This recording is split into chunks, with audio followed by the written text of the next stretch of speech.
नमस्कार, स्वागत है आपका न्यूज़ वन इंडिया पर। आपके साथ मैं हूं मीनाक्षी रजत। बुलेटिन की शुरुआत करेंगे इस वक्त की बड़ी खबर के साथ। यूपी चुनाव से जुड़ी इस वक्त की सबसे बड़ी खबर आपको बताते हैं, जहां रीता बहुगुणा जोशी के बेटे के टिकट पर पेच फंसा हुआ है। रीता बहुगुणा ने बेटे के लिए टिकट मांगा। बेटे को टिकट मिलता है तो उन्होंने कहा सांसद पद से इस्तीफा भी दे सकती हैं। बेटे को टिकट के लिए इस्तीफे को तैयार हैं। बेटे के लिए लखनऊ कैंट से टिकट चाहती है रीता बहुगुणा।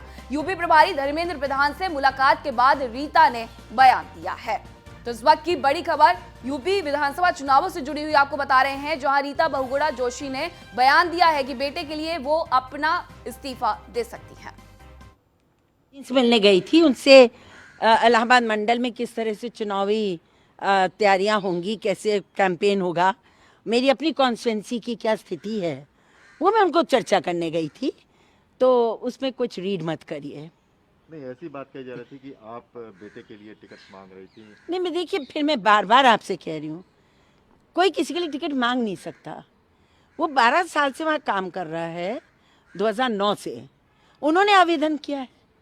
उन्होंने आवेदन किया, पार्टी को तय करना है। लेकिन जब मैंने परसों ये पढ़ा कि पार्टी ने तय किया है कि एक परिवार में एक ही व्यक्ति लड़ेगा या एक ही को टिकट मिलेगा, तो मैंने एक पत्र लिखा नड्डा जी को कि ऐसी स्थिति में मैं तो पहले भी घोषणा कर चुकी थी, आपको मालूम है कि 2024 में मैं चुनाव नहीं लड़ूंगी। उसका कोई मतलब बच्चे के या बेटे को टिकट लेने से नहीं था। मैंने कहा मैं चुनावी राजनीति छोड़ूंगी और अब मैं सिर्फ पार्टी का काम करूंगी। लेकिन जब मैंने ये पढ़ा कि एक पार्टी एक घर में दो को नहीं देंगे, तो मैंने ये उनको निवेदन किया है कि अगर ऐसी बात है तो मैं वर्तमान सीट भी त्यागने को तैयार हूँ। रीता बहुगुणा जोशी को सुन रहे थे आप, जिन्होंने कहा है कि मैंने पार्टी की नई गाइडलाइंस पढ़ी हैं, जिसमें लिखा हुआ है कि अगर एक ही परिवार से दो लोग टिकट पर चुनाव नहीं लड़ सकते या एक ही परिवार से दो लोग चुनावी रणनीति में हिस्सा नहीं ले सकते हैं, तो इस वजह से मैं अपना त्यागपत्र देने के लिए भी तैयार हूं। बेटे मयंक जोशी के लिए लखनऊ कैंट से टिकट चाहती हैं, जिसको लेकर के उन्होंने जेपी नड्डा को पत्र भी लिखा है। तो यूपी चुनाव से जुड़ी इस वक्त की सबसे बड़ी खबर आपको बता रहे हैं, जहां लोकसभा सांसद रीता बहुगुणा जोशी ने खुद त्यागपत्र की पेशकश की है और रीता बहुगुणा जोशी अपने बेटे मयंक जोशी के लिए टिकट चाहती हैं। लखनऊ कैंट से टिकट चाहती हैं। उनका कहना है कि मेरा बेटा 2009 से उस विधानसभा सीट पर काम कर रहा है और वो उस टिकट का हकदार है।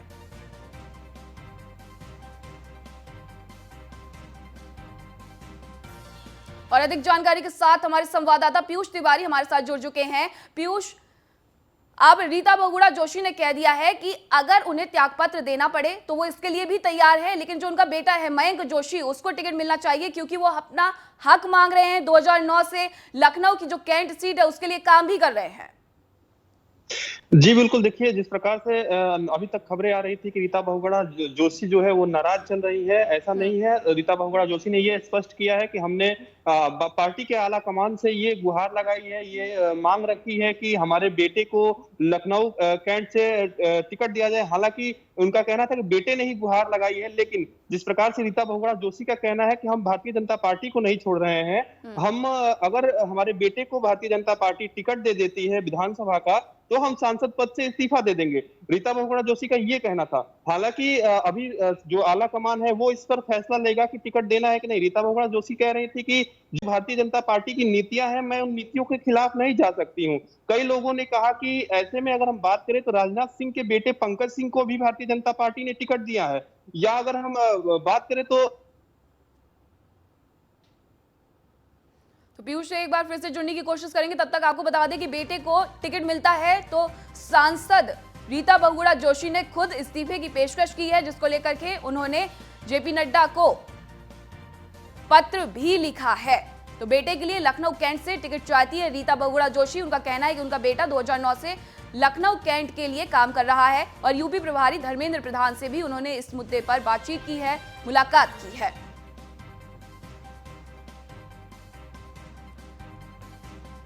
तो एक बार फिर से पीयूष का रुख कर लेते हैं। पीयूष, क्या कुछ कह रहे थे आप?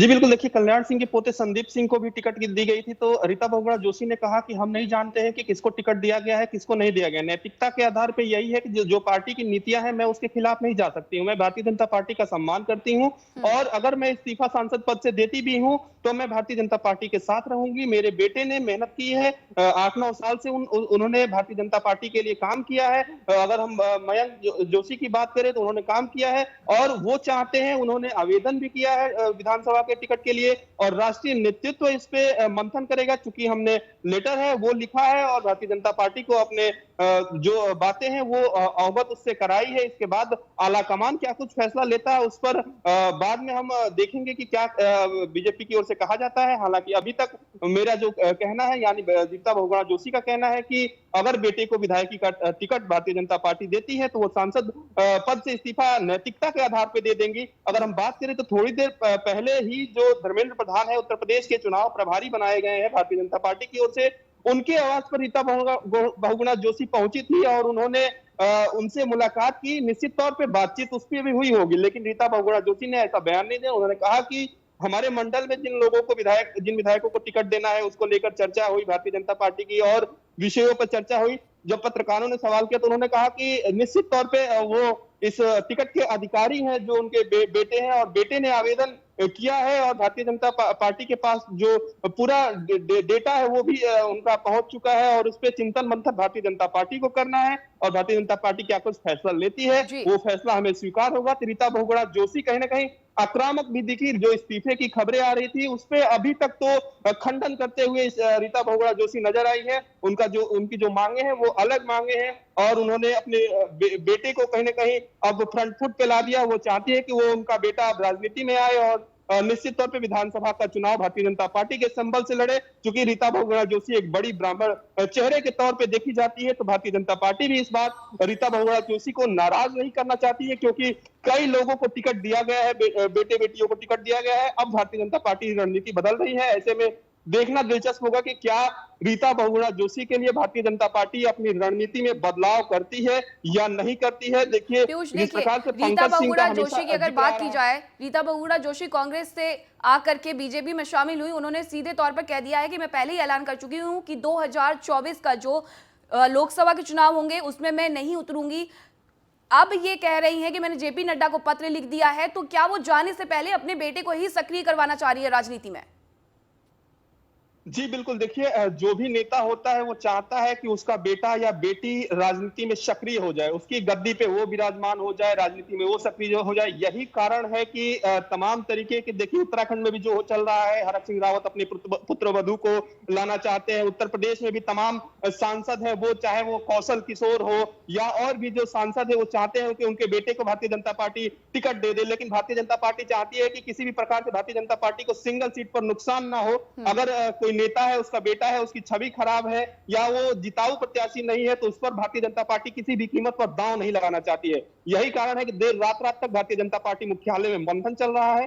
करीब करीब 1:30-2 बजे तक जो पार्टी के तमाम जो पदाधिकारी हैं वो बैठकर इस पर गहन चिंतन और मंथन कर रहे हैं। हालांकि ये खबरें जो है वो 2-3 महीने से आ रही थी कि रीता बहुगुणा जोशी चाहती है कि उनके बेटे को भारतीय जनता पार्टी मैदान में उतारे और भारतीय जनता पार्टी के सिंबल पर जो उनके बेटे हैं मयंक जोशी वो लड़े चुनाव, लखनऊ कैंट से लड़े। आज खुलकर रीता बहुगुणा जोशी कह रही थी कि उनकी मांगे, जो उनके बेटे हैं वो जायज मांग कर रहे हैं। उन्होंने मेहनत किया है पार्टी के लिए, समय दिया है पार्टी को इस पर विचार करना चाहिए और मैं नैतिकता के आधार पर इस्तीफा दे दूंगी अगर भारतीय जनता पार्टी उनको विधायक के तौर पर उतारती है। एक परिवार से एक ही व्यक्ति किसी पद पर भारतीय जनता पार्टी की ओर से रहेगा। और तमाम उन्होंने बातें कही है कि मैं लगातार भारतीय जनता पार्टी के राष्ट्रीय पदाधिकारियों के संपर्क में हूँ। कई बातें और भी है जिसपे चिंतन और मंथन चलना है और बिल्कुल पीयूष, अब देखना दिलचस्प होगा कि आखिरकार किस तरीके से बीजेपी इस पर फैसला लेती है, क्योंकि रात भर जो मंथन है वो चल रहा है। खैर, बहुत बहुत धन्यवाद आपका तमाम जानकारी के लिए। और अब आपको एक बार फिर से सुनवाते हैं कि रीता बहुगुणा जोशी ने क्या कुछ कहा।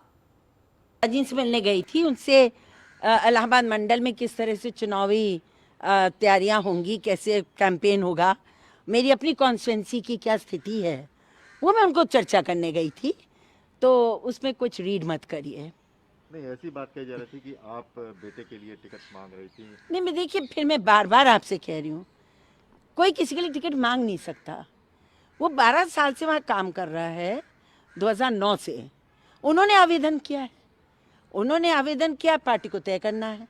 लेकिन जब मैंने परसों ये पढ़ा कि पार्टी ने तय किया है कि एक परिवार में एक ही व्यक्ति लड़ेगा या एक ही को टिकट मिलेगा, तो मैंने एक पत्र लिखा नड्डा जी को कि ऐसी स्थिति में, मैं तो पहले भी घोषणा कर चुकी थी, आपको मालूम है कि 2024 में मैं चुनाव नहीं लड़ूंगी। उसका कोई मतलब बच्चे के या बेटे को टिकट लेने से नहीं था। मैंने कहा मैं चुनावी राजनीति छोड़ूंगी और अब मैं सिर्फ पार्टी का काम करूंगी।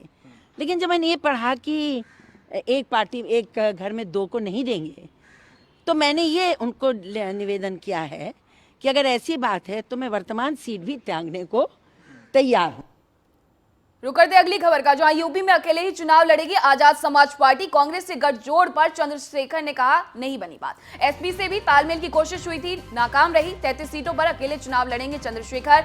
नोएडा, गंगोह, सिराथू से चुनाव लड़ेंगे चंद्रशेखर के प्रत्याशी। हस्तिनापुर, एतमादपुर, मेरठ कैंट से लड़ेंगे प्रत्याशी। तो चंद्रशेखर आजाद ने आज प्रेस कॉन्फ्रेंस की है और उन्होंने कह दिया है कि हम अकेले ही चुनावी रण में उतर रहे हैं। 33 विधानसभा सीटों पर चुनाव लड़ेंगे। जो सिर्फ वोट की राजनीति करते हैं उनको भी ऐसी राजनीति की जरूरत है, लेकिन मैं गलत था। मैं समझता हूँ हमारी ताकत भीम आर्मी आजाद समाज पार्टी के लाखों कार्यकर्ता हैं जिन्होंने सरकार से मोर्चा लिया और विपक्षी भूमिका अदा की। कोई मामला किसानों का हो, कोई नेता हो किसी पार्टी का, चाहे आज वो विकल्प के रूप में हो, कुछ भी हो, किसी को आपने सड़क पर नहीं देखा। चाहे वो लखीमपुर खीरी का मामला हो, 7 घंटे मोटरसाइकिल चला के मैं गया अकेला जांच की परवाना। चाहे वो पूरे देश में साइन बाग बनाने की बात हो, मैं अकेला व्यक्ति ऐसा था जो मुस्लिम भाई की लड़ाई में जब कोई छू भी नहीं रहा था तो मैं 27 दिन जेल में रहा, मैंने 250 लाठियां करी। ये सारी चीजें संघर्ष की, लेकिन कभी मैंने स्वाभिमान समझौता नहीं किया और मैं आज भी सपा सुप्रीमो अखिलेश यादव ने यूपी चुनाव को लेकर के दाव चलाया। उन्होंने कहा कि सरकार बनने पर 300 यूनिट बिजली फ्री देंगे। साथ ही फ्री बिजली के लिए कल से सपा का नया अभियान भी शुरू होगा। घर घर जाकर लोगों के नाम लिखेंगे। बीजेपी सरकार ने मनमर्जी से काम किया है। इस दौरान अखिलेश यादव ने कहा कि अपराधी प्रवृत्ति के बीजेपी में कई विधायक हैं। बीजेपी के कई विधायकों पर मुकदमे दर्ज हैं। सपा के कई लोगों पर झूठे मुकदमे दर्ज हैं। बीजेपी ने सपा के लोगों पर फर्जी केस कराए हैं। आजम खान को जानबूझकर फंसाया गया। नाहिद हसन पर भी झूठा मुकदमा हुआ है। वो रिपब्लिक वाले जानते नहीं हैं कि स्वामी प्रसाद मौर्य जी साथ आ गए, महान दल साथ है, ओम प्रकाश राजभर जी साथ हैं। उनके साथ कितना अन्याय हो रहा है अपना दल कृष्णा पटेल जी के साथ। जैसे ही समाजवादी पार्टी में उनके दल का गठबंधन हुआ, मुकदमे खुल गए, ट्रस्ट को लेकर के उनके खिलाफ कार्रवाई हो रही है, उन पे भी न जाने कितनी कार्रवाई हो रही। इस सरकार को हो क्या जाता है? सरकार क्यों डरी हुई है? अगर इन समाजों के लिए उन्होंने कुछ काम किया होता तो सरकार को एजेंसियों का सहारा नहीं लेना पड़ता। आज हर वर्ग के लोग दुखी हैं।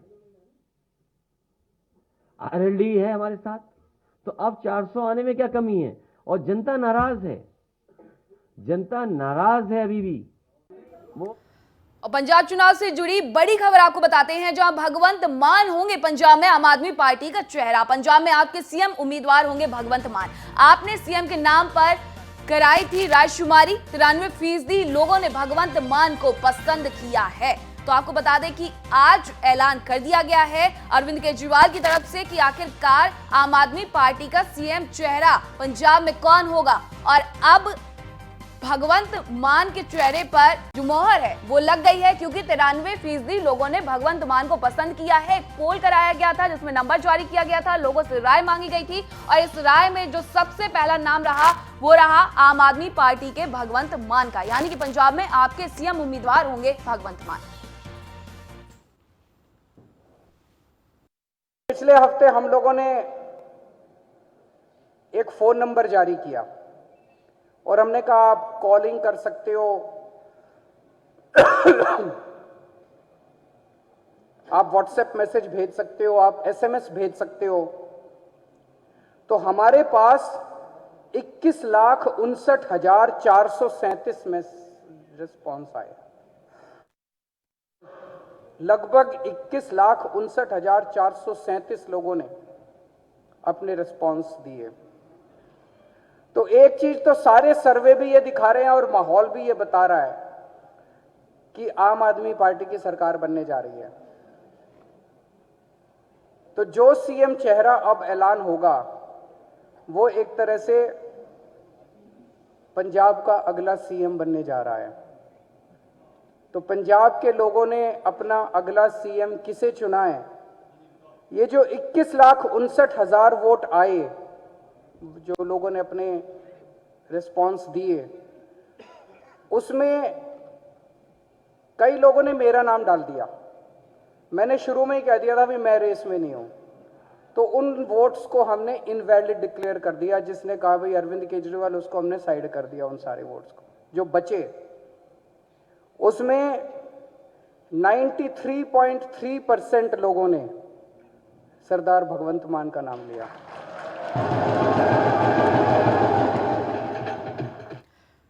और मथुरा में बीजेपी के वरिष्ठ नेता एसके शर्मा ने दिया इस्तीफा। 2017 में मांड विधानसभा से लड़े थे चुनाव एसके शर्मा। 2022 में मांड विधानसभा से बीजेपी से टिकट कटने पर इस्तीफा दिया है। इस्तीफा देते समय फूट फूट कर रोए हैं एसके शर्मा। रोने का जमकर वीडियो वायरल हो रहा है। उन्होंने कहा कि पार्टी ने मुझे धोखा दिया है।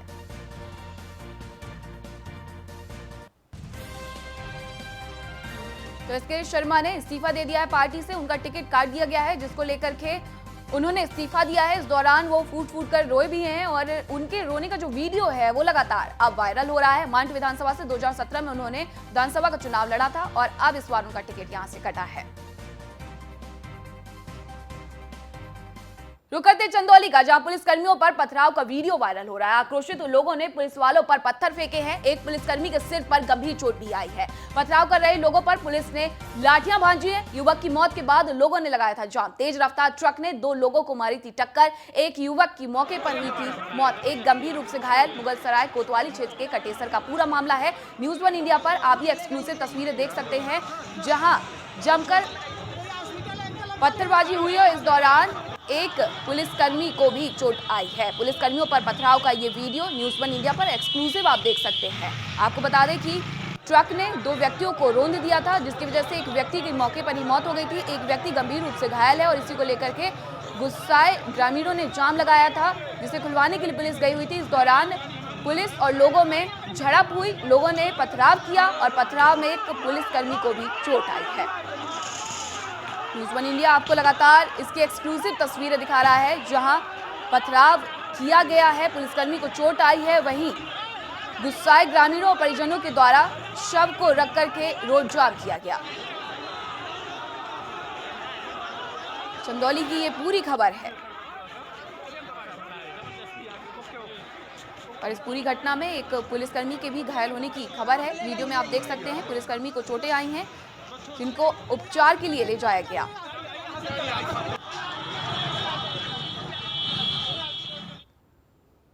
कानपुर के श्यामनगर में सोमवार देर रात सॉफ्टवेयर इंजीनियर के बंद मकान में डकैतों ने धावा बोल दिया। अमेरिका में बैठे इंजीनियर ने सीसीटीवी कैमरों के जरिए लुटेरों को देखा और पड़ोसियों और पुलिस को खबर दी। पुलिस के पहुंचे फायरिंग शुरू कर दी। पुलिस की जवाबी कार्रवाई में एक लुटेरे को गोली मारकर दबोच लिया गया। दोनों तरफ से कई राउंड फायरिंग हुई और 3 घंटे तक सर्च ऑपरेशन चला। अन्य बदमाश भाग निकले। पुलिस बाहर से सरेंडर करने की अपील करती रह गई। श्यामनगर डी ब्लॉक निवासी सॉफ्टवेयर इंजीनियर विजय अवस्थी और आशुतोष अवस्थी HCL कंपनी में सॉफ्टवेयर इंजीनियर हैं।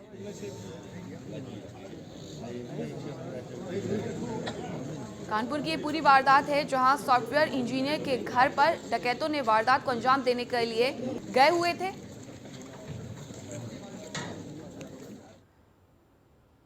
और आगरा में शमशाबाद पुलिस को मिली बड़ी कामयाबी। पुलिस ने खेतों में बन रही शराब पर छापेमारी की है। खेतों से भारी मात्रा में कच्ची शराब भी बरामद की गई है। 3000 लीटर लहन नष्ट, 2 शराब तस्कर अरेस्ट। पुलिस ने 2 तमंचे, 3 कारतूस बरामद किए। नगला सूरजभान में पुलिस ने छापेमारी की है।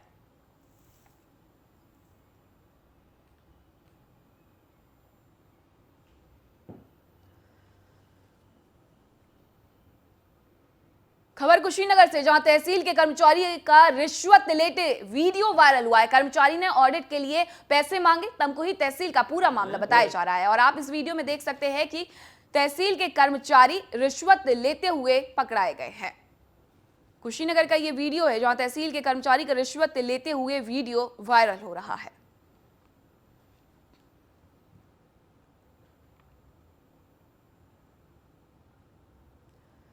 यूपी में एक बार फिर किसानों को लेकर सियासत गर्म है। किसानों की लहलहाती वोटों की फसल अभी काटना। तो खबर जालौन से, जहां कोहरे का कहर जारी है। कोहरे के चलते कई ट्रक आपस में टकरा गए हैं। हादसे के बाद जालौन औरैया और कोहरे का कहर यहां जारी है। जालौन औरैया पर लगा जाम। हादसे में चालक परिचालक घायल हुए हैं। मदनपुर पेट्रोल पंप के सामने की घटना।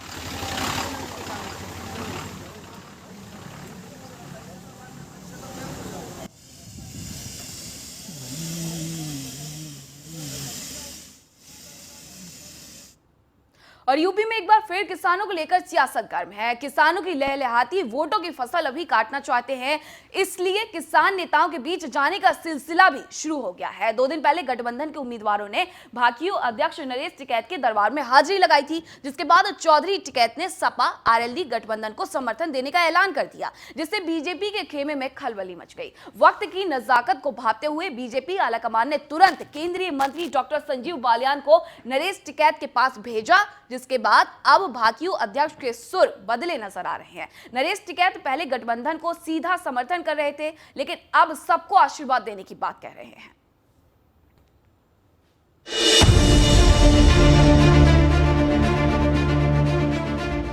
कड़कड़ाती ठंड के बीच केंद्रीय मंत्री डॉक्टर संजीव बालियान की चौधरी नरेश टिकैत से मुलाकात पश्चिमी यूपी की सियासत को गरमा रही है। चुनावी मौसम में ये मुलाकात तब और अहम है जब 2 दिन पहले ही भाकियू अध्यक्ष ने सपा आरएलडी गठबंधन को समर्थन देने का ऐलान कर दिया था।